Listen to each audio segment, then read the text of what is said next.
The crystalline spires of the Zephyrian capital pierced the purple sky like frozen lightning, their surfaces humming with the collective consciousness of a billion minds. Commander Sarah Chen stood on the observation deck of the human diplomatic vessel Horizon's Edge, watching the alien metropolis grow larger through the reinforced viewport. 3 months of hyperspace travel had brought humanity's first official delegation to the heart of the Zephyrian Empire, and the weight of 2 species' futures rested on her shoulders.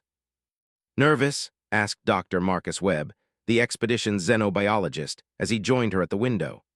His breath fogged the cool surface slightly, a reminder that even with all their technological advances, humans were still fragile biological creatures in the vast cosmos. Sarah adjusted the collar of her dress uniform, the same deep blue that had represented Earth's united fleet for over 2 centuries. "Not nervous, determined."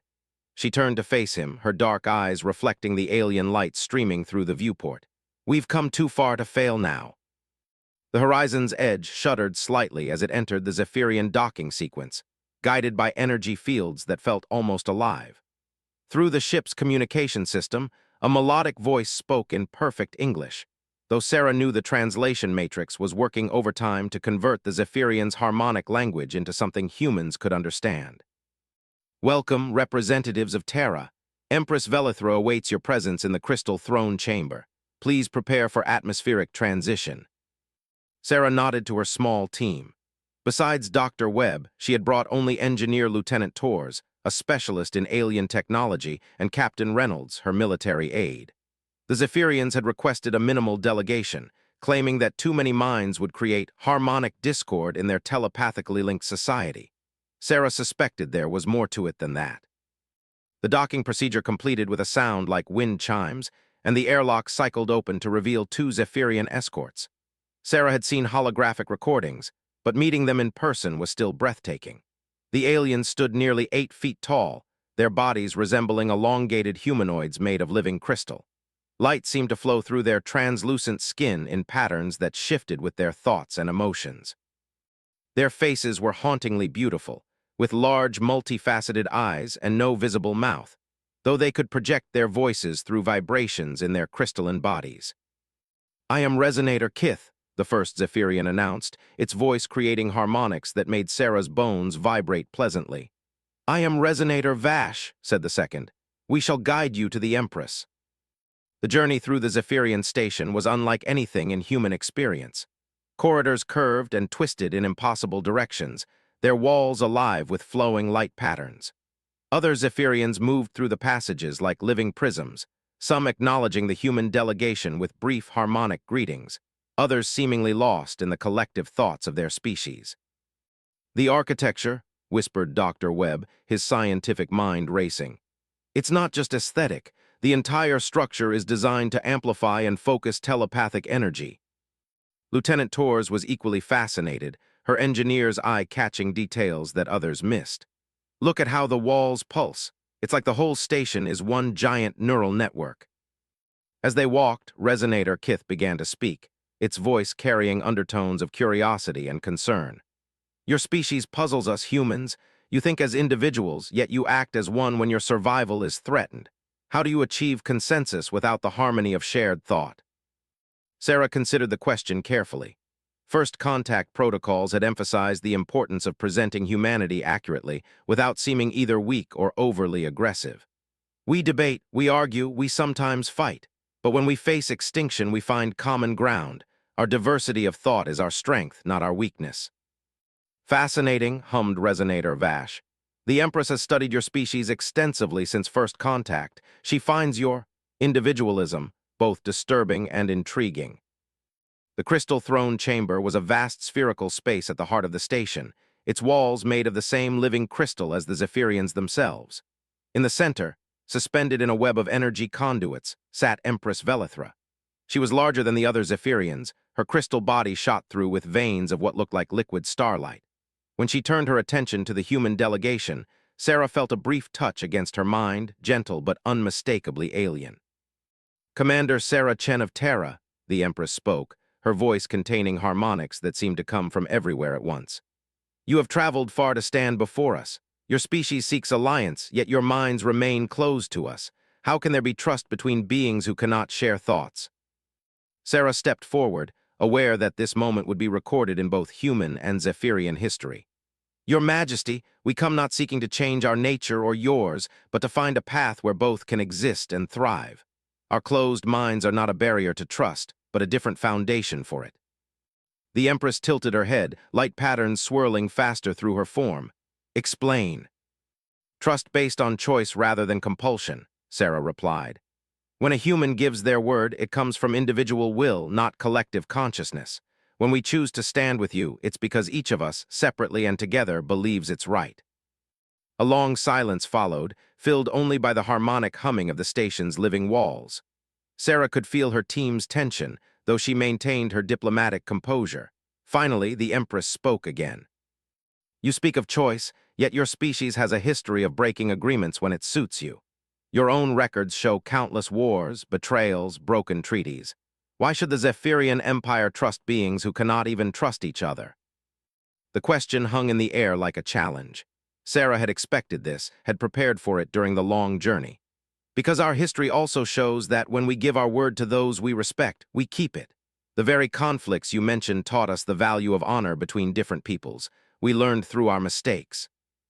Dr. Webb stepped forward slightly, his scientific training overriding diplomatic protocol. Your Majesty, if I may add something, humanity's greatest achievements have come from cooperation between diverse minds. Our art, our science, our exploration of space itself, all were born from the collision of different ideas, not their uniformity. Empress Velithra's form pulsed with what might have been amusement. The scholar speaks wisdom, yet knowledge and action are different harmonics. What does Terra offer the Zephyrian Empire beyond words and promises? This was the moment Sarah had been preparing for.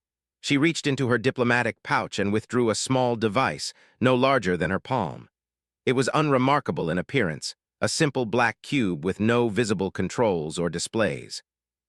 This is a quantum resonance amplifier, she said, holding it up for the Empress to see.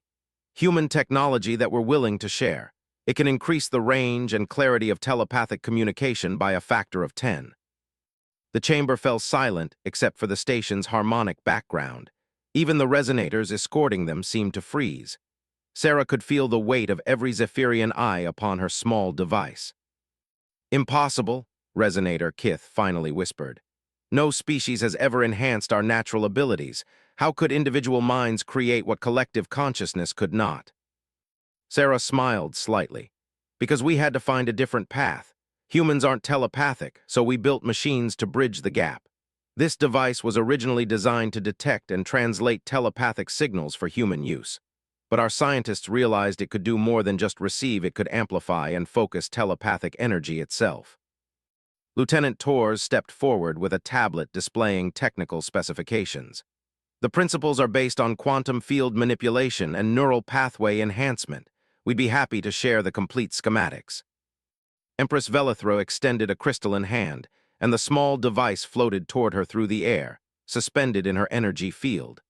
As she examined it, patterns of light raced through her form faster than Sarah had seen before.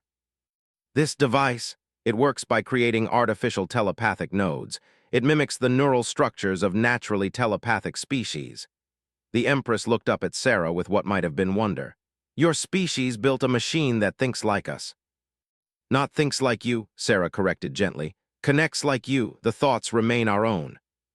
For several minutes, the Empress studied the device in silence, occasionally making harmonic sounds that her escorts answered with their own musical tones. Sarah recognized this as some form of collective analysis, the Zephyrian equivalent of a heated discussion.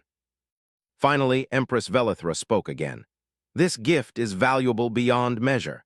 With such amplification, our collective consciousness could span star systems instead of merely planets. But gifts between strangers often carry obligations. What does humanity seek in return? Sarah had reached the crucial moment. Everything depended on how she presented humanity's true needs. We seek knowledge, Your Majesty, not your telepathic abilities. We understand those are part of your essential nature. We seek your understanding of cosmic forces that remain mysteries to us. Which forces? The Empress inquired, her form shifting to a more attentive posture. The dark matter conduits your ships use for faster-than-light travel. Your energy manipulation techniques that can reshape matter at the molecular level. Most importantly, your knowledge of the Void Makers. At the mention of the Void Makers, every Zephyrian in the chamber became perfectly still. Even the harmonic humming of the walls seemed to diminish. Sarah knew she was taking a risk by bringing up humanity's greatest fear so early in negotiations, but their intelligence suggested the Zephyrians knew more about the universe's most dangerous threat than any other species. The Void Makers, Empress Velithra repeated, her voice carrying overtones of ancient fear. You know of them. We know they destroyed the Kepler colonies. We know they consume worlds and leave nothing behind but empty space. We know they're moving through this galaxy and that every species they encounter simply disappears. Sarah's voice remained steady, but she couldn't hide the gravity of the threat. Humanity can't face them alone. No single species can. The Empress rose from her energy web, her full height making her tower over the human delegation. Light patterns swirled through her form in complex configurations that hurt to look at directly. The Void Makers are not merely dangerous, Commander Chen. They are antithesis itself. Where life builds, they unmake. Where consciousness connects, they sever. They have been moving through the galaxy for eons, and every civilization they encounter is not just destroyed but erased. No trace, no memory, no legacy. Dr. Webb's face had gone pale. How many civilizations? Thousands, Resonator Vash answered. Perhaps millions. The galaxy once held far more life than it does now. Sarah felt a chill run down her spine, but she pressed on. Then you understand why we need to work together. Human ingenuity and determination, combined with Zephyrian telepathic coordination and your advanced understanding of cosmic forces. Together we might find a way to stop them. Or together we might simply die more efficiently, the Empress replied. But there was something in her harmonic voice, a note that suggested she was considering the proposal seriously. The quantum amplifier you've shown us proves that human innovation can enhance abilities we thought were fixed by nature, the Empress continued. If you can improve our telepathic range, perhaps your different perspective could reveal weaknesses in the Void Makers that our collective consciousness cannot perceive. Sarah nodded eagerly. Exactly. Different approaches, different solutions, individual creativity combined with collective wisdom. The Empress moved closer, her crystalline form casting rainbow patterns across the chamber walls. Your proposal has merit, Commander Chen, but alliance requires more than shared fear. It requires understanding, cooperation, and sacrifice. Are your people prepared for what that truly means? We are, Sarah replied without hesitation. Humanity has always been at its best when facing impossible odds. Then let us test this claim, Empress Velithra said, her voice taking on formal tones that resonated through the chamber. The Zephyrian Empire will consider alliance with Terra, but first, you must prove that human and Zephyrian minds can work together despite our fundamental differences. The Empress gestured to a section of the chamber wall, which suddenly became transparent, revealing another spherical space beyond. In that space, Sarah could see what looked like a three-dimensional puzzle made of light and energy, constantly shifting and reforming itself. This is a harmonic labyrinth, the Empress explained. It requires both individual problem-solving and collective coordination to solve. Your team will work with two of our resonators to navigate it. Success will demonstrate that our species can indeed complement each other. Failure will mean the end of alliance talks, Sarah finished. Precisely. Sarah looked at her team, seeing determination mixed with apprehension in their faces. This wasn't what they had expected, but it was the challenge they faced. She turned back to the Empress and nodded. We accept your test, Your Majesty. Empress Velithra's form pulsed with what might have been approval. Then let the harmonic trial begin. Succeed, and we shall discuss your proposal in earnest. The fate of two species may well depend on what happens in the next few hours. As the chamber walls began to shift and change, preparing for the trial ahead, Sarah felt the weight of history settling on her shoulders. Humanity had traveled to the stars seeking allies against an unimaginable threat. Whether they found those allies or faced the void alone would be determined by how well they could work with beings whose very thoughts operated on principles foreign to human understanding. The trial was about to begin, and with it, humanity's first real test of whether they could stand as equals among the telepathic species of the galaxy. The harmonic labyrinth materialized around them like a living constellation, its walls made of pure energy that shifted between colors Sarah had no names for. Geometric patterns flowed across the surfaces in hypnotic spirals, and the air itself seemed to vibrate with potential. She stood with her team at what appeared to be the entrance, though in this space, concepts like up, down, and forward seemed negotiable. Resonator Kith and Resonator Vash flanked the human delegation, their crystalline forms glowing brighter in response to the labyrinth's energy. The trial tests more than problem-solving ability, Kith explained, its harmonic voice creating ripples in the surrounding energy fields. It challenges the fundamental way minds process information and make decisions. Dr. Webb pulled out his portable scanner, frowning at the readings. Commander, these energy patterns aren't random. There's a mathematical structure underneath, but it's based on principles I've never seen before. Lieutenant Torres nodded, her engineering training picking up different details. The geometric patterns seem to respond to our presence. Look, they're shifting based on where we're standing and how we're moving. Sarah studied the labyrinth entrance, a doorway that seemed to exist in multiple dimensions simultaneously. Resonator Vash, can you explain the basic rules? Rules suggest limitations, Vash replied, its voice carrying harmonics of gentle correction. The labyrinth responds to intention, emotion, and the harmony between minds. Physical laws apply differently here. What matters is not where you go, but how you choose to go there. Captain Reynolds, ever practical, gestured toward the swirling energy walls. And if we make the wrong choice? The labyrinth will present new challenges until you find the correct approach, Kith answered. But be warned, time flows differently inside. What feels like minutes to you may be hours in the outer chamber. Sarah took a deep breath and addressed her team. Remember, this isn't just about solving puzzles. We're proving that humans and Zephyrians can work together. That means we listen to their insights and they listen to ours. As they crossed the threshold, Sarah felt reality shift around them. The sensation was like stepping from solid ground into deep water, except the water was made of light and possibility.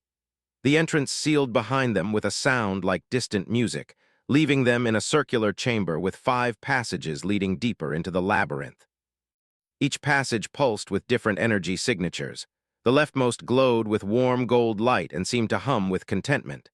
The center passage flickered between states, sometimes solid, sometimes transparent. The rightmost was deep purple and seemed to absorb light rather than emit it. Fascinating, Dr. Webb murmured, taking readings. Each passage is resonating at a different frequency. The patterns suggest they're testing different types of mental processes. Resonator Kith moved to the center of the chamber, its form brightening as it extended its consciousness into the labyrinth structure. I sense 3 primary challenges ahead. One tests individual creativity, another tests collective harmony, and the third tests the balance between them. But which passage leads to which test? Lieutenant Torres asked. That is the first puzzle, Vash replied. In Zephyrian tradition, we would link minds and sense the correct path together, but your minds are closed to us. Sarah considered this. Then we need a different approach. Kith, can you sense what each passage is testing without actually entering? To some degree, yes. The golden path ahead tests what you call creativity, the ability to see solutions that logic alone cannot provide. The shifting path tests adaptability, the capacity to change approach when circumstances change. The dark path tests courage, the willingness to proceed despite fear. Captain Reynolds crossed his arms. So we need to choose which test to face first or figure out if there's a way to combine them. Dr. Webb was studying his scanner readings more intently. Wait, look at this. The energy signatures aren't just different, they're complementary. The mathematical ratios suggest they're meant to be experienced in sequence, not as separate choices. But how do we traverse 3 paths with 6 people? Torres wondered aloud. Sarah smiled as an idea formed. Who says we have to choose just one path? We're 6 individuals with 6 different perspectives. What if that's exactly what the labyrinth wants us to use? She turned to address both her human team and the Zephyrian resonators. In human military strategy, we sometimes split our forces to achieve multiple objectives. Kith, Vash, is it possible for us to tackle the paths simultaneously? The 2 Zephyrians exchanged harmonic tones that sounded like questioning. Possible, yes, Kith replied slowly. But dangerous. If one group fails, all fail. The labyrinth treats multiple parties as a single entity. Then we stay connected, Sarah decided. Not telepathically, but through communication. Lieutenant Tors, can you set up a comm network that works in this energy environment? Tors was already pulling equipment from her pack. The quantum amplifier gave me some ideas. If I can create relay nodes at each path entrance, we should be able to maintain contact even if the labyrinth tries to interfere. As Tors worked, Sarah organized the teams. Dr. Webb, you and Resonator Kith take the creativity path. Your scientific background combined with Kith's intuitive understanding should work well together. Captain Reynolds and Resonator Vash, you handle the courage path. I'll take the adaptability path alone. Commander, I don't like splitting up, Reynolds protested. We don't know what dangers these paths might contain. Which is exactly why this arrangement makes sense, Sarah replied. The adaptability path tests how well someone can handle unexpected situations alone. The courage path tests resolve under pressure, which you and Vash can support each other through. The creativity path needs both analytical and intuitive thinking. Tors finished setting up the relay nodes, small devices that immediately began resonating with the labyrinth's energy. Network is active. These should maintain contact even through dimensional shifts. Vash approached Sarah, its crystalline form pulsing with concern. Commander, the adaptability path is considered the most dangerous. It requires one to change fundamental approaches to reality itself. Are you certain you wish to face it alone? I'm certain, Sarah replied, checking her equipment one final time. In human philosophy, there's a concept called thinking outside the box. Sometimes the best solutions come from the most unexpected directions. Dr. Webb called out from the Golden Path entrance. Commander, I'm reading stable energy patterns here. Whatever this path tests, it seems designed more for mental challenge than physical danger. Same here, Reynolds reported from the Purple Path. The energy feels heavy, oppressive, but not actively hostile. Sarah nodded to each team and activated her communicator. All teams, we go in simultaneously. Remember, we're representing humanity's ability to work with alien species. Make us proud. The Golden Path welcomed Webb and Kith with warm, embracing light. As they moved forward, the walls around them began displaying mathematical equations and scientific formulas from both human and Zephyrian knowledge bases. But these weren't just random displays. They were pieces of a larger puzzle. Incredible, Webb breathed, recognizing elements of quantum mechanics mixed with Zephyrian harmonic theory. Kith, these formulas suggest a unified field theory that neither of our species has discovered yet. Yes, Kith replied, its harmonic voice filled with excitement. The labyrinth is showing us what we might achieve together, but observe, the equations are incomplete. Webb studied the displays more carefully. You're right, there are gaps where variables should be, but look at the pattern. The missing elements aren't random, they're specifically designed to require both human mathematical logic and Zephyrian intuitive understanding. Working together, they began filling in the gaps. Webb provided the rigorous mathematical foundations while Kith contributed insights from the Zephyrian collective consciousness about cosmic forces. As each variable was correctly identified, the passage ahead became clearer and more solid. Meanwhile, Reynolds and Vash faced a very different challenge. The Purple Path led them into darkness so complete that their light seemed to be absorbed before traveling more than a few feet. Worse, the darkness carried with it a sense of overwhelming dread that seemed to seep into their bones. This isn't just testing courage, Reynolds realized, fighting the urge to turn back. It's testing our ability to face the unknown without losing hope. Agreed, Vash replied, though its usual harmonic tones were subdued. I sense this darkness is similar to what our species encounters when approaching Void Maker territories. The labyrinth is preparing us for that specific terror. Reynolds drew on his military training, focusing on the mission rather than his fear. Then we push through together. In human combat doctrine, we have a saying, courage isn't the absence of fear, it's acting despite fear. A wisdom worth sharing, Vash agreed. In our collective consciousness, we have learned that even shared fear becomes manageable when faced with purpose. Together, they pressed deeper into the darkness, supporting each other when the oppressive atmosphere threatened to overwhelm them. With each step, the darkness seemed to test their resolve more severely, but their combined determination proved stronger than their individual fears. Sarah's path proved the most disorienting. The shifting corridor changed not just its appearance, but its fundamental nature with each step she took. One moment she was walking on solid ground, the next she was floating through space. Reality itself seemed negotiable, demanding that she constantly adapt her understanding of what was possible. "Tors, are you getting this on the sensors?" she called into her communicator. "Barely, Commander," came the crackling reply. "The dimensional shifts are playing havoc with the readings. It's like the path exists in multiple realities simultaneously." Sarah paused as the corridor around her suddenly became a vast library filled with books she couldn't read, then shifted again to become a starship bridge with controls designed for beings with tentacles instead of hands. "I think I understand now," she said aloud. "This isn't testing my ability to adapt to change, it's testing my ability to function when the rules themselves keep changing." She began moving forward not by trying to understand each new environment, but by identifying the underlying constants. No matter how the reality shifted, her communicator still worked, her equipment still functioned, and her mission remained the same. By focusing on what remained stable, she found she could navigate the chaos more effectively. The three teams made steady progress, each overcoming their challenges through different combinations of human determination and Zephyrian wisdom. But as they approached what seemed to be convergence points deeper in the labyrinth, new complications arose. Webb and Kith found that their theoretical solutions needed practical testing, but the equipment required to test them didn't exist in any familiar form. Reynolds and Vash discovered that the darkness they faced was just the beginning. Beyond it lay challenges that required both courage and wisdom working in harmony. Sarah realized that her path was leading toward a choice point that would affect all three teams' progress. "All teams, report status," Sarah called into her communicator as she stood before what appeared to be a control console made of crystallized light. "Webb here. Kith and I have developed a unified field equation, but we need to implement it practically to proceed. The labyrinth is demanding proof of concept, not just theory." Reynolds reporting. "We've pushed through the worst of the darkness, but we're facing a guardian entity of some kind.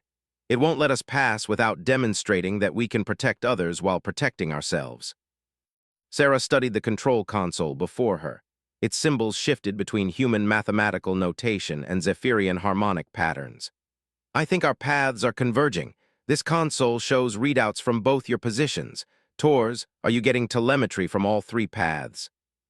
"Affirmative, Commander. The energy patterns suggest the paths are about to merge into a single challenge. Whatever comes next, you'll all need to face it together." As if responding to Tor's words, the labyrinth began reshaping itself around all three teams. The walls dissolved and reformed, bringing Webb and Kith, Reynolds and Vash, and Sarah together in a new chamber. This space was different from any they had encountered before. It was simultaneously the laboratory that Webb and Kith needed for their experiments, the testing ground that Reynolds and Vash required for their courage trial, and the adaptive environment that Sarah had been learning to navigate. "The final test," Vash observed, its harmonic voice filled with anticipation and concern. "The labyrinth now challenges all of us together." In the center of the chamber, a holographic representation appeared showing what looked like a miniature galaxy. Stars twinkled in the display, but even as they watched, some of those stars began winking out, consumed by expanding voids that moved through the simulation like cosmic predators. "The Void Makers," Webb breathed, recognizing the pattern immediately. "A simulation of their advance through our galaxy," Kith confirmed. "The labyrinth is asking us to demonstrate how our combined abilities might find a solution." Sarah approached the control console that had materialized beside the galaxy display. Its controls were now clearly designed for multiple users, some suited for human hands, others for Zephyrian crystalline appendages. "Then let's show them what we can do together." The final challenge of the harmonic labyrinth was about to begin, and with it, humanity's first real test of whether their proposal for alliance could work in practice. The fate of both species might well depend on how successfully they could blend human ingenuity with Zephyrian wisdom in the face of the greatest threat the galaxy had ever known. The galaxy simulation rotated slowly before them, its beauty marred by the spreading darkness of Void Maker incursions. Sarah watched stars disappear one by one, entire systems consumed by an advancing wave of nothingness that left no trace of the civilizations that had once thrived there. The display was more than just a hologram. She could feel the weight of billions of lost lives in every extinguished point of light. The simulation is real-time data, Kith explained, its harmonic voice heavy with ancient grief. What you see represents the current state of our galaxy. Each star that dies here corresponds to actual system destruction happening now. Dr. Webb moved closer to the display, his scientific mind racing despite the horror of what he was witnessing. The pattern isn't random. The Void Makers are following specific routes, targeting systems with particular characteristics. He pointed to several consumed areas. High energy output, multiple inhabited worlds, advanced civilizations. They're not just destroying life, they're hunting it. Lieutenant Tor's voice crackled through the communicators from her position outside the labyrinth. Commander, I'm picking up massive energy signatures from your location. Whatever you're interfacing with, it's drawing power from the station's main grid. Sarah examined the control console more carefully. The interface had evolved during their conversation, becoming more sophisticated as if responding to their growing understanding. New controls had appeared, some designed for individual operation, others clearly requiring multiple users working in coordination. Resonator Vash, she called. Can you interface directly with this system through your telepathic abilities? I can establish a connection, Vash replied, extending a crystalline appendage toward one of the Zephyrian-designed controls. But I sense this interface requires more than mere telepathic input. It demands true understanding of the problem it presents. Captain Reynolds studied the tactical display with a soldier's eye for strategic patterns. The Void Maker's advance isn't just systematic, it's adaptive. Look at how they change approach when they encounter resistance. He highlighted several areas where the dark wave had altered course. They're intelligent, not just destructive. Sarah felt a chill of realization, which means they can be outmaneuvered. Intelligence implies limitations, blind spots, weaknesses we might exploit. She turned to address the combined team. The labyrinth isn't just testing our ability to work together, it's asking us to actually solve the Void Maker problem. Webb's hands flew over his portable scanner as he analyzed the energy patterns flowing through the chamber. The unified field equations Kith and I developed in the creativity path, they're relevant here. The Void Makers operate by severing the quantum connections that hold reality together, but if we could strengthen those connections instead.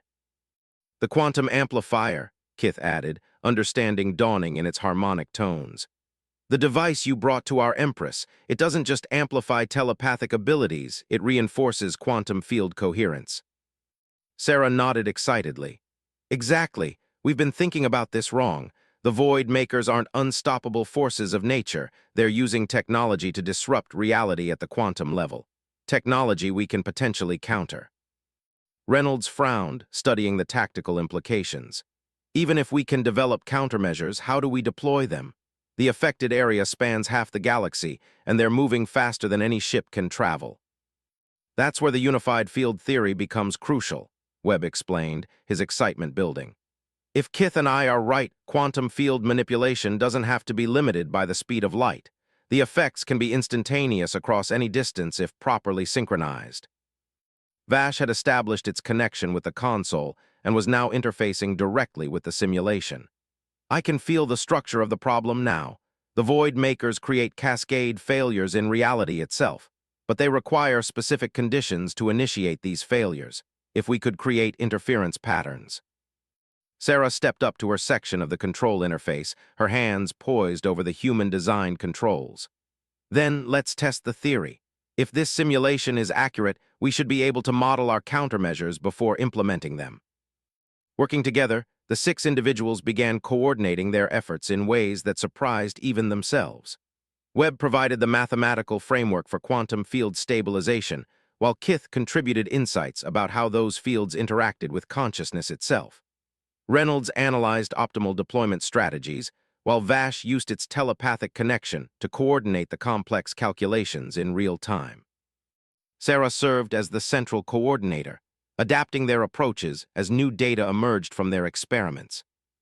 The first attempt failed spectacularly. Their theoretical quantum stabilizer not only failed to stop the simulated Void Maker advance, but actually accelerated it in some regions. The galaxy display showed even more stars winking out as their intervention backfired. The Void Makers adapted to our countermeasure, Reynolds observed grimly. They detected our stabilization field and used it as a targeting mechanism. Not adapted, Kith corrected, its harmonic voice carrying new understanding. They were designed to counter such attempts. Someone or something programmed them to respond to quantum field manipulation. Webb looked up from his calculations, his face pale. You're suggesting the Void Makers are artificial constructs, weapons created by some advanced civilization. It would explain their behavioral patterns, Vash agreed. Natural phenomena, even destructive ones, follow consistent rules. The Void Makers demonstrate strategic thinking and adaptive responses that suggest intentional design. Sarah felt the implications sink in. If they're weapons, then someone built them. Someone who might still exist, might still be controlling them. She turned to the simulation display with new determination. Tors, are you monitoring our data stream? Affirmative, Commander. I've been recording everything and running parallel analyses. The energy patterns support the artificial construct theory. These things were definitely built, not evolved. Then we need to think like engineers, not just scientists, Sarah decided. Every weapon has weaknesses built into it, safeguards to prevent it from turning on its creators. We need to find the Void Makers off switch. This new approach changed everything. Instead of trying to directly counter the Void Makers' reality disruption effects, they began looking for control mechanisms, command structures, anything that suggested external oversight of the destructive entities. Kith's telepathic abilities proved crucial in this search. While the others focused on the technical aspects, Kith reached out with its consciousness to feel the deeper patterns in the simulation. There, it announced suddenly, a resonance frequency hidden beneath the destruction pattern, very faint but consistent across all Void Maker activities. Webb immediately began analyzing the frequency pattern Kith had detected. It's encoded data, instructions being transmitted to the Void Makers, telling them where to go, what to target. His hands flew over his equipment. If we can decode this signal, we might be able to trace it back to its source. Or jam it, Reynolds added with military practicality. If they're receiving orders, disrupting those orders might stop them entirely. Vash extended its consciousness deeper into the simulation, working with Kith to map the hidden communication network. The signals originate from outside our galaxy entirely. The source is mobile, maintaining distance from the destruction it commands. A command ship, Sarah breathed. The Void Makers aren't independent entities, they're remotely controlled weapons, but who's controlling them and why? As they worked to trace the signal source, the simulation began revealing new information. The galaxy display expanded, showing neighboring galaxies and the paths of destruction that had swept through them. Pattern after pattern emerged, showing systematic annihilation spanning millions of years and countless civilizations. My God, Webb whispered, staring at the expanded display. This isn't the first galaxy they've attacked. Look at this pattern, Andromeda, the Magellanic Clouds, dozens of other galaxies. All showed signs of massive civilization collapse within the same timeframe. Tor's voice crackled with urgency through the communicators. Commander, I'm detecting massive power buildup in the station. Whatever you're doing in there, it's drawing more energy than the entire Zephyrian homeworld normally consumes. Sarah realized that their investigation was pushing the labyrinth systems beyond their normal parameters. The truth they were uncovering was more significant than just the Void Maker threat. It was revealing the scope of a cosmic-scale genocide that had been ongoing for eons. Kith, Vash, can your people's collective consciousness handle this level of information? The implications are staggering. Our minds are linked but not unprepared, Kith replied, though its harmonic tones carried stress. The collective has suspected for generations that the Void Maker threat was artificially created. Confirmation brings fear but also hope. Hope, Reynolds questioned. If they are weapons, they can be defeated, Vash explained. Natural disasters cannot be reasoned with or outsmarted, but weapons have creators, and creators have motivations, weaknesses, limitations. The signal trace was finally completed, revealing a source location that made everyone freeze. The commands controlling the Void Makers were coming from a massive construct at the edge of the galactic supercluster, a structure so large it dwarfed entire star systems. That's not a ship, Webb said quietly. That's a mobile civilization, Someone built a galaxy-sized habitat and has been using it to systematically cleanse the universe of all other intelligent life. Sarah stared at the display, trying to comprehend the scale of what they were facing. The question is whether this is conquest or something else entirely. Kith had been analyzing the data stream more deeply, using its telepathic abilities to interpret patterns that purely analytical methods might miss. Commander, I believe I understand their motivation.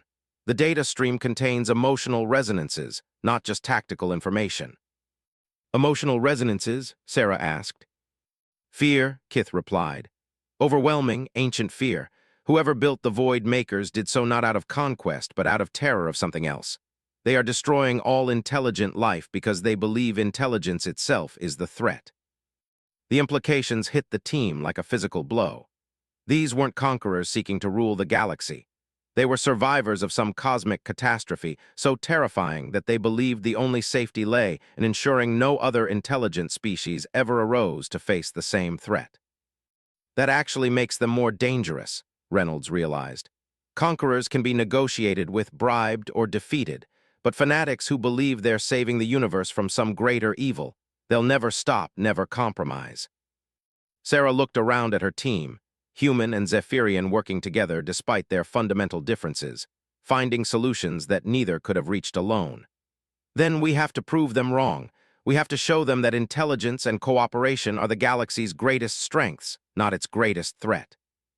The labyrinth simulation began changing again, responding to their new understanding. The galaxy display now showed potential future timelines branching from their current moment. Some showed continued Void Maker advance and universal extinction. Others showed points where the advance might be stopped, but only through unprecedented cooperation between multiple species. The labyrinth is asking us to choose our path forward, Vash observed. Not just to understand the problem, but to commit to a specific solution. Sarah studied the branching possibilities, seeing that every successful timeline required massive technological and strategic cooperation between species that had never before worked together. The quantum amplifier technology was just the beginning. Success would require sharing the deepest secrets and capabilities of every surviving civilization. We're not just negotiating an alliance between humans and Zephyrians anymore, she realized aloud. We're planning the creation of a galactic coalition unlike anything that has ever existed. Webb nodded grimly. And we're planning it while being systematically hunted by enemies with technology millions of years more advanced than ours. Which means we can't afford to take the slow, cautious approach to building alliances, Reynolds added. Every day we delay, more civilizations disappear. Sarah made her decision and began inputting her choice into the labyrinth's control system. Then, we proposed something radical, a complete sharing of technology and resources between all surviving intelligent species, coordinated through a network of quantum amplifiers that can maintain instantaneous communication across galactic distances. Essentially creating an artificial telepathic network connecting all intelligent minds in the galaxy, Kith added, understanding the implications. Exactly. We turn our diversity of thought into a collective strength that can outthink and outmaneuver even enemies with superior individual technology. As Sarah completed her input, the labyrinth around them began to fade, its purpose fulfilled. The team had not just proven they could work together, they had developed an actual strategy for facing the greatest threat in galactic history. But as reality reasserted itself, and they found themselves back in the Crystal Throne Chamber, they were about to discover that their time in the labyrinth had not gone unnoticed by forces beyond the Zephyrian Empire. The real test of their alliance was about to begin, and the stakes were higher than any of them had imagined. The Crystal Throne Chamber materialized around them as the harmonic labyrinth's energies dissipated, but something fundamental had changed. Where before the chamber had hummed with the collective consciousness of the Zephyrian Empire, now it pulsed with urgent, discordant harmonies that spoke of fear and imminent danger. Empress Velithra still sat in her energy web, but her crystalline form blazed with light patterns Sarah had never seen before. Your Majesty, Sarah began, stepping forward from her team, we have successfully completed the trial is insignificant now, the Empress interrupted, her harmonic voice carrying overtones of cosmic dread. While you navigated our labyrinth, the galaxy itself shifted. The Void Makers have accelerated their advance. 3 more star systems have fallen in the past hour, including the Nexara Collective. Dr. Webb's face went pale. The Nexara were one of the oldest telepathic species. Their collective consciousness spanned 12 worlds. Spanned, Resonator Kith corrected mournfully. Past tense. They are gone, not just dead but erased. No trace remains that they ever existed except in our memories. Lieutenant Torres moved to her equipment, checking the data streams they had been monitoring during the Labyrinth trial. Commander, the quantum signatures we detected during our simulation. They match real-time deep space sensor readings. The Void Makers aren't just accelerating, they're adapting their tactics. Empress Velithra rose from her throne, her full height making her tower over the assembled group. More concerning, they appear to be responding to your presence here.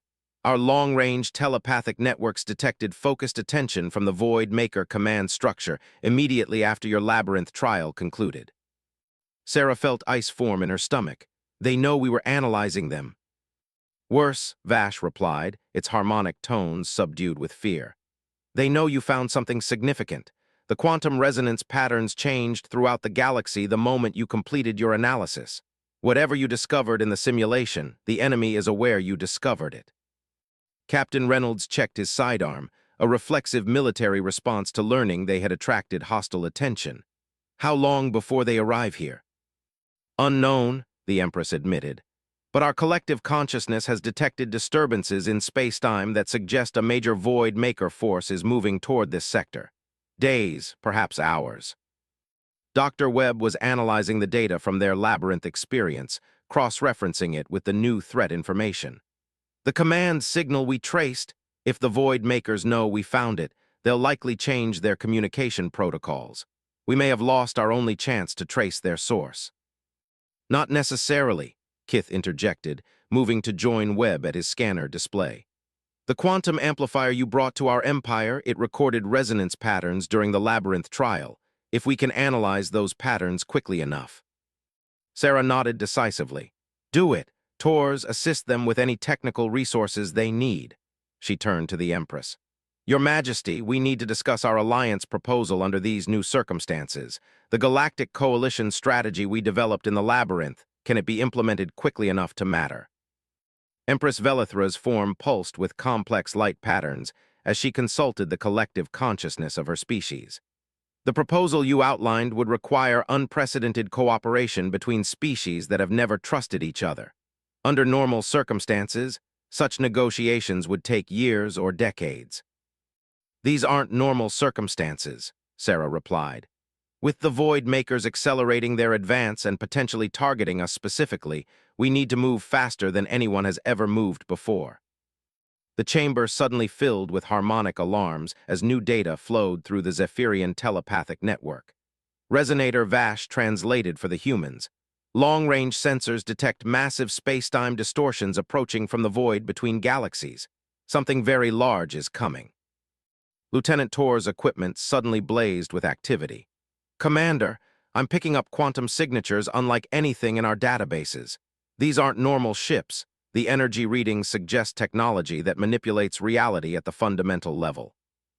Empress Velithra's light patterns shifted to what Sarah was learning to recognize as deep concern mixed with determination. The time for gradual alliance building has ended.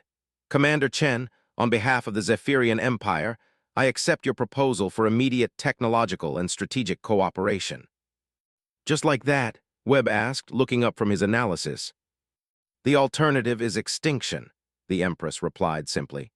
Your species demonstrated in the Labyrinth that human innovation can enhance our natural abilities in ways we never thought possible. If there is any hope of survival, it lies in combining our strengths immediately. Sarah felt the weight of history settling on her shoulders, but also a surge of determination. Then we implement the quantum communication network immediately. Every surviving civilization connected through amplified telepathic links, sharing real-time intelligence and coordinating strategies instantaneously.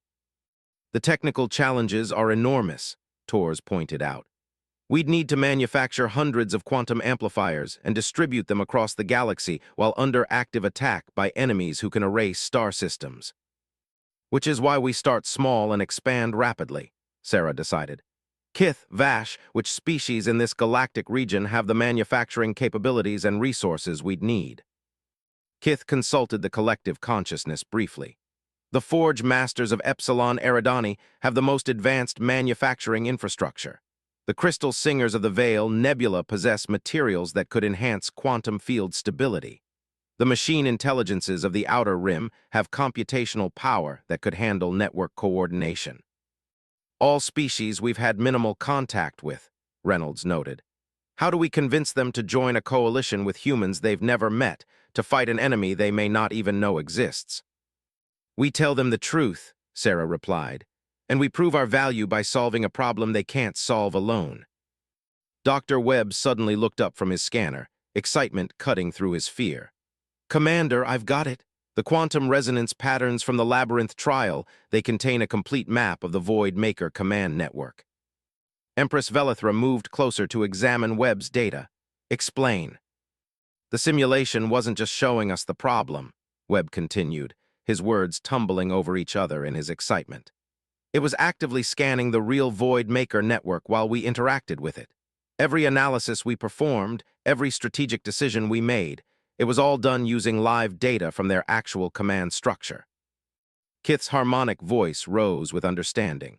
Which means we now possess detailed intelligence about their communication protocols, command hierarchy, and operational parameters. More importantly, Tors added, studying the data, we have their current position coordinates and movement vectors. We know exactly where they are and where they're going. Sarah felt a spark of hope. Then we have something valuable to offer potential allies, intelligence that could save their civilizations. The Empress's light patterns shifted to what Sarah was beginning to recognize as the Zephyrian equivalent of a smile.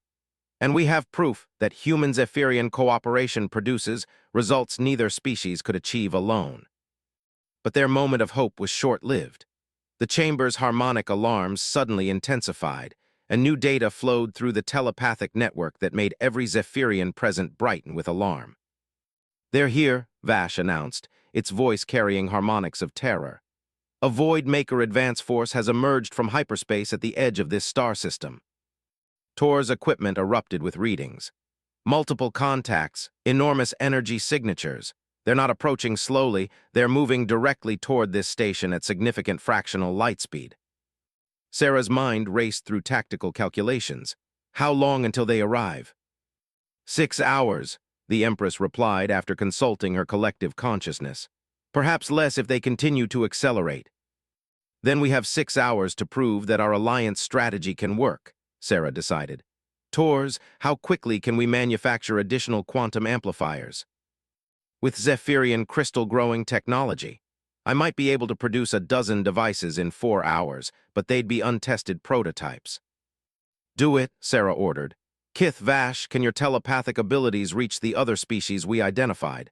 Can you contact them directly? At this distance, only with amplification, Kith replied. The quantum amplifiers you brought would need to be reconfigured for long-range telepathic broadcasting. Then we reconfigure them, Sarah said. We contact the Forge Masters, Crystal Singers, and Machine Intelligences simultaneously. We share our Void Maker intelligence and invite them to join an emergency coalition. Dr. Webb looked up from his analysis. Commander, there's something else. The Void Maker force heading toward us isn't following their typical attack pattern. They're moving too directly, too aggressively. This feels personal. Personal how? They're not here to destroy this system as part of their methodical advance, Webb explained. They're here specifically to eliminate the threat we represent. We didn't just detect their command network, we found something that terrifies them. Empress Velithra's form pulsed with deeper light patterns. Then we must move faster than fear itself. Commander Chen, your species has shown remarkable ability to function under impossible pressure. We will need that ability now more than ever. Sarah looked around at her team and their Zephyrian allies, seeing determination mixed with fear in every face. Then let's show the galaxy what's possible when different species work together. Tors, begin amplifier production. Webb, prepare our intelligence package for transmission. Reynolds, coordinate defensive preparations with Zephyrian security. Kith, Vash, prepare for the longest-range telepathic communication in your species' history. As her team scattered to their tasks, Sarah remained with the Empress in the center of the chamber. Your Majesty, in 6 hours we'll either have created the foundation for galactic survival or we'll all be dead. Are your people ready for that level of risk? The Empress's light patterns shifted to configurations Sarah had never seen before, complex geometries that somehow conveyed both acceptance of mortality and absolute determination to fight for the future. Commander Chen, for countless generations, the Zephyrian Empire has watched civilizations disappear into the void. Today, for the first time, we have hoped that the pattern can be broken. My people would rather die fighting alongside allies than live knowing we did nothing while the galaxy burned. Sarah nodded, feeling the weight of command and the hope of 2 species settling on her shoulders. Then, let's make sure they remember this day as the moment everything changed. As alarms continued to sound throughout the station, and her team worked frantically to implement their desperate plan, Sarah stared out at the stars visible through the chamber's crystal walls. Somewhere out there, enemies beyond imagination were approaching with the power to erase civilizations from existence itself. But for the first time since the Void Maker threat had been discovered, they weren't facing it alone. The next few hours would determine whether the alliance between humanity and the Zephyrian Empire could grow into something strong enough to challenge forces that had been destroying galaxies for millions of years. The ultimate test of their proposal was about to begin, and failure would mean more than just diplomatic disappointment. It would mean the end of everything they had ever known or hoped to protect. 4 hours remained until the Void Maker force reached the Zephyrian station, and the crystal corridors hummed with desperate activity. Sarah moved through the chaos with grim determination, coordinating 3 simultaneous operations that would either save the galaxy or die trying. The irony wasn't lost on her that humanity's greatest diplomatic mission had become its most desperate military gamble. Commander, Lieutenant Torres called from the improvised manufacturing bay, where Zephyrian crystal growers worked alongside human engineers. I've got 12 quantum amplifiers ready, but the power coupling system is pushing both our technologies to their limits. Sarah examined the devices, marveling at how human engineering and Zephyrian crystal-growing techniques had merged into something neither species could have created alone. The amplifiers pulsed with harmonic light, their crystalline matrices incorporating quantum processors that existed in multiple dimensions simultaneously. "Will they work?" she asked. "Theory says yes," Torres replied, sweat beading her forehead despite the chamber's cool temperature. "Reality, we're about to find out." Dr. Webb approached from his analysis station, his face a mixture of excitement and terror. "Commander, I've completed the intelligence package for transmission to potential allies. The data is comprehensive, but it's also horrifying. The Void Maker command structure isn't just advanced, it's ancient beyond imagination. These entities have been systematically cleansing galaxies for over 50 million years." 50 million? Sarah felt the number like a physical blow. How many civilizations? "Conservative estimates suggest billions," Webb replied quietly. "Entire evolutionary trees of intelligence wiped out before they could reach technological maturity. We're not just fighting for our own survival, we're fighting for the right of intelligence to exist in this universe." Empress Velithra's voice resonated through the chamber as she coordinated with the Zephyrian collective consciousness. "The amplification network is prepared, Commander Chen. Resonators Kith and Vash have established preliminary contact with 3 target species. The responses are mixed." Sarah moved to the communication center where Kith and Vash worked with the enhanced quantum amplifiers, their crystalline forms blazing with concentrated telepathic effort. The strain on them was visible. Maintaining long-range telepathic contact across galactic distances was pushing their abilities beyond normal limits. "Report," Sarah ordered.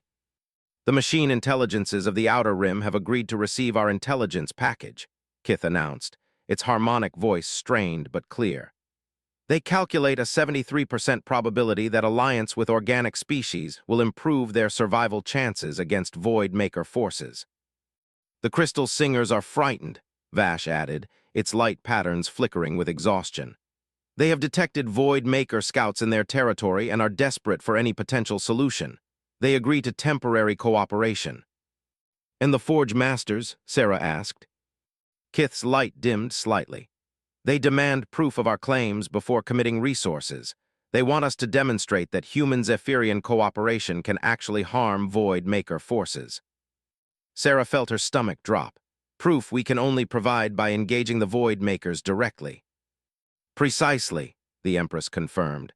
Which is why the approaching enemy force may actually serve our purposes. If we can damage or repel them using Alliance technology, it will prove to every species in the galaxy that cooperation is not just possible but effective.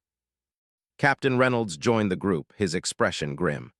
Zephyrian Defense Forces report the enemy is maintaining course and speed. 3 hours, 20 minutes until they arrive. They're not even attempting stealth, they want us to know they're coming. Because they're confident, Sarah realized. They've destroyed civilizations for millions of years. Why should a small alliance of 2 species concern them? Dr. Webb looked up from his tactical analysis. Actually, Commander, their confidence might be our advantage. The intelligence data shows they've been adapting their tactics to counter individual species, but they've never encountered true multi-species cooperation.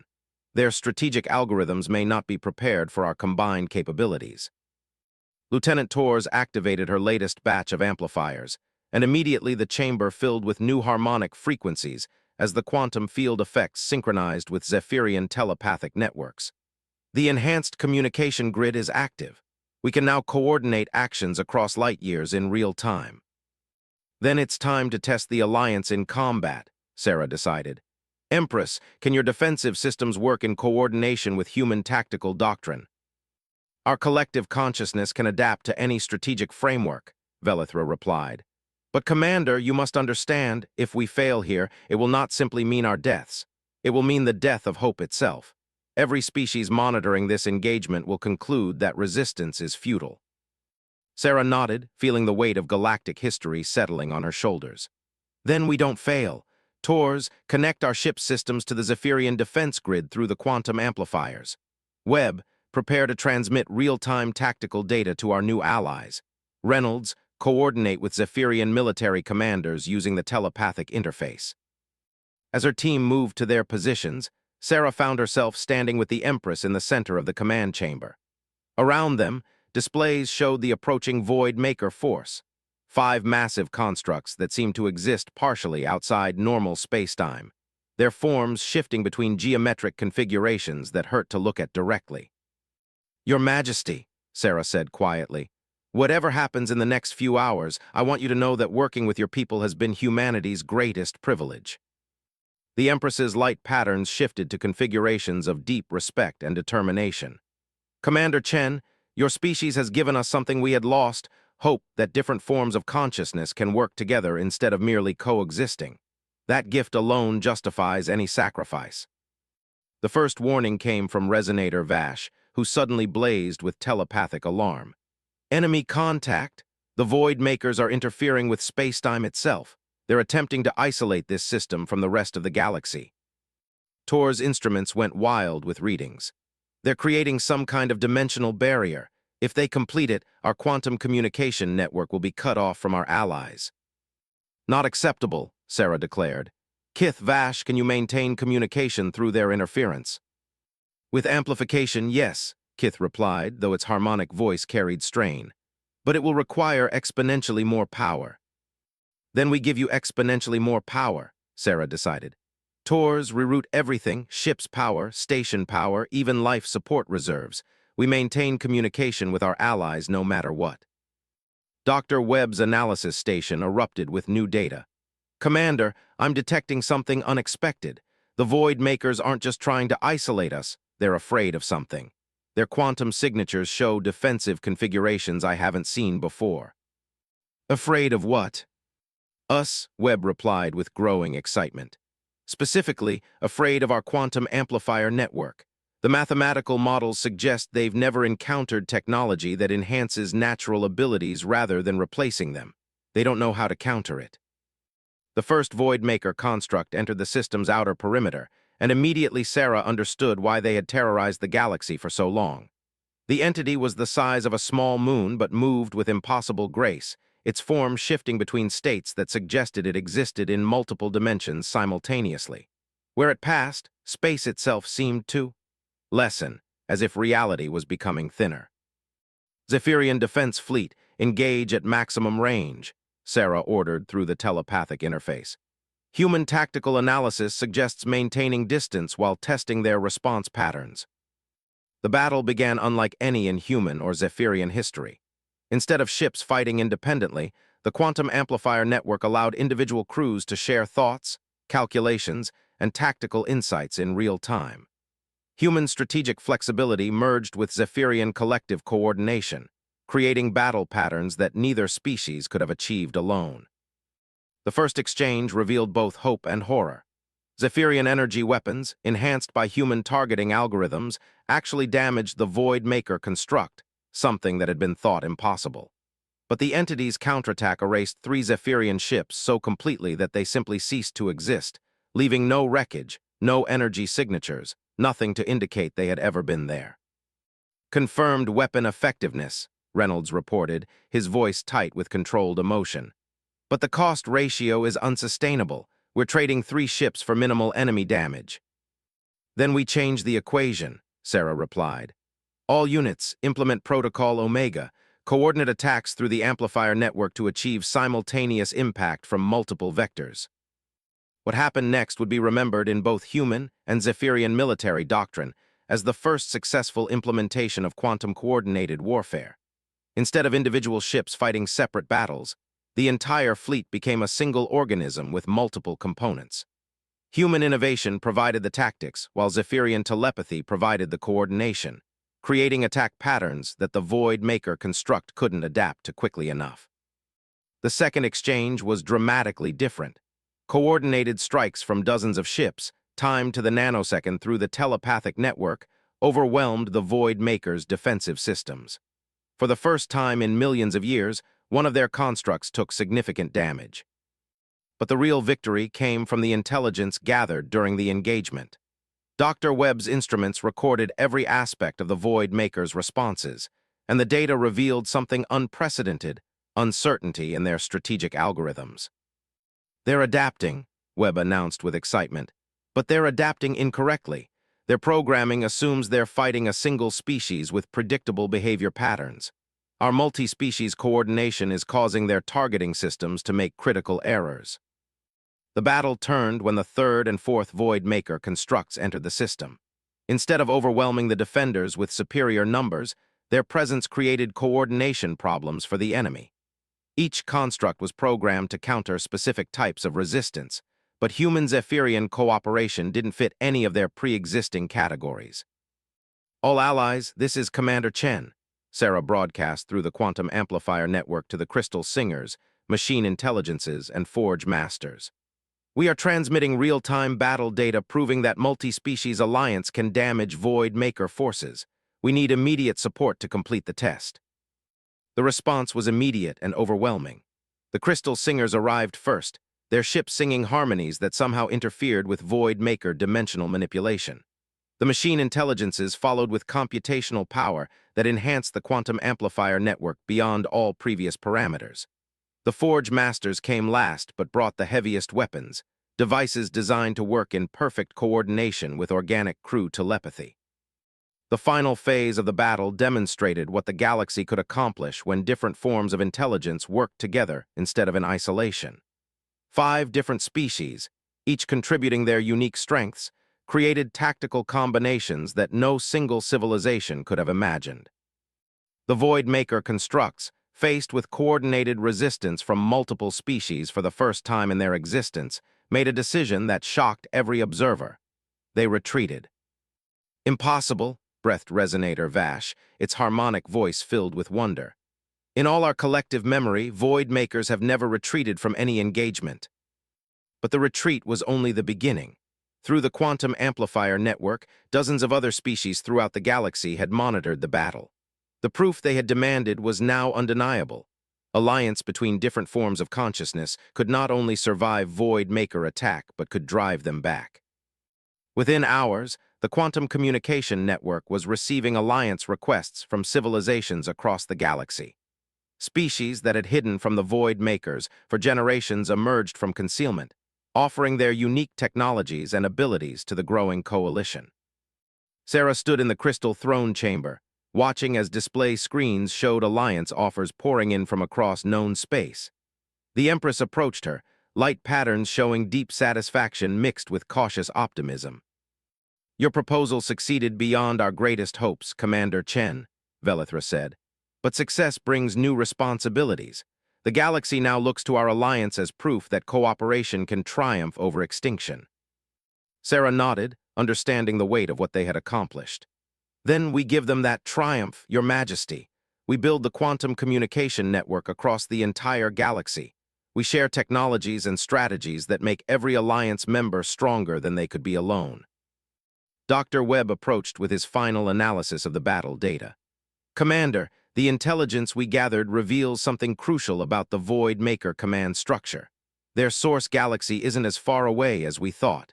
With a coordinated galactic effort, we could actually mount a counterstrike." "A counterstrike?" Reynolds asked. "You mean take the fight to them?" "Exactly," Webb replied. "For millions of years, they've been the hunters and we've been the prey. But if the entire galaxy works together using quantum-enhanced coordination, we could reverse those roles." Sarah looked around at her team and their alien allies, seeing in their faces the same determination that had carried humanity from a single planet to the stars. "Then that's what we do. We unite the galaxy not just for defense, but for victory." Empress Velithra's form blazed with light patterns of absolute commitment. "The Zephyrian Empire stands ready to coordinate such an effort, Commander. Our collective consciousness will serve the Alliance in whatever capacity serves the greater good." As plans began forming for the greatest military and scientific undertaking in galactic history, Sarah reflected on how far they had come from her original diplomatic mission. She had offered a simple proposal for alliance between two species. The alien Empress had smiled and agreed, and from that moment, the fate of every intelligent being in the galaxy had changed. The human proposal had become a galactic revolution. Different species, working together despite their fundamental differences, had proven that diversity of thought and cooperation were the ultimate weapons against forces of extinction. The Void Makers had spent millions of years believing that only uniformity and isolation could ensure survival, but they had never faced an enemy that grew stronger through alliance rather than weaker through division. The war for the galaxy's future was just beginning, but for the first time since the threat was discovered, those fighting it had reason to believe they could win. Not because they were the strongest or most advanced, but because they had learned to fight together while their enemies remained trapped in the limitations of isolated consciousness. Sarah smiled as she watched new alliance members joining the quantum network every hour, each bringing unique abilities that made the whole coalition stronger. Humanity had offered a proposal, and the galaxy had answered with hope itself.